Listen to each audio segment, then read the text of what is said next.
My YouTube channel. നമ്മൾ SLC മക്കളുടെ social science പരീക്ഷയ്ക്ക് ചോദിക്കാൻ പറ്റുന്ന ഏറ്റവും പ്രധാനപ്പെട്ട ചോദ്യങ്ങൾ നമ്മൾ പറഞ്ഞു നിർത്തിയത് ഗവർണറുടെ അധികാരങ്ങളും ചുമതലകളുമാണ്. അതിലേറ്റവും പ്രധാനപ്പെട്ടതാണ് ഗവർണറുടെ വിവേചനാധികാരം.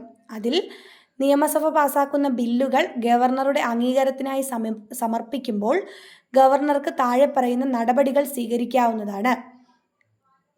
അപ്പോൾ ഏതൊക്കെയാണ് ആ നടപടികൾ എന്നാണ് നമ്മൾ ചോദ്യം പ്രതീക്ഷിക്കുന്നത്. ഒരു 2 മാർക്കിൻ്റെ ചോദ്യം നമുക്ക് പ്രതീക്ഷിക്കാം. അപ്പോൾ ഒന്നാമത്തെ പോയിന്റ് ഇതാണ്: ബില്ലിന് അംഗീകാരം നൽകുന്നുവെന്നോ നൽകുന്നില്ല എന്നോ പ്രഖ്യാപിക്കുക. അതോടൊപ്പം ഭേദഗതിയോടെ നിയമസഭയിലേക്ക് തിരിച്ചയക്കുക. അങ്ങനെ തിരിച്ചയക്കപ്പെടുന്ന ബില്ല് സഭ വീണ്ടും പരിഗണിച്ച് ഭേദഗതിയോടെയോ അല്ലാതെയോ പാസാക്കി ഗവർണർക്ക് സമർപ്പിക്കുന്ന പക്ഷം ഗവർണർ അതിന് അനുമതി നൽകാൻ ബാധ്യസ്ഥനാണ്. ബിൽ രാഷ്ട്രപതിയുടെ പരിഗണനയ്ക്കായി സമർപ്പിക്കുക. അപ്പോൾ എന്തൊക്കെയാണ് ഗവർണർക്ക് ചെയ്യാൻ പറ്റുന്നത്? നിയമസഭ പാസാക്കുന്ന ബില്ലുകൾ ഗവർണറുടെ അംഗീകാരത്തിനായി സമർപ്പിക്കുമ്പോൾ ഗവർണർക്ക് എന്തൊക്കെ ചെയ്യാം?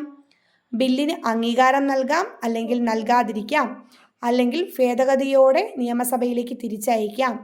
അങ്ങനെ തിരിച്ചയക്കപ്പെടുന്ന ബില്ലാണെങ്കിൽ സഭ വീണ്ടും പരിഗണിച്ച് ഭേദഗതിയോടെയോ അല്ലാതെയോ പാസാക്കി ഗവർണർക്ക് സമർപ്പിക്കുന്ന പക്ഷം ഗവർണർ അതിന് അനുമതി നൽകാൻ ബാധ്യസ്ഥനുമാണ്.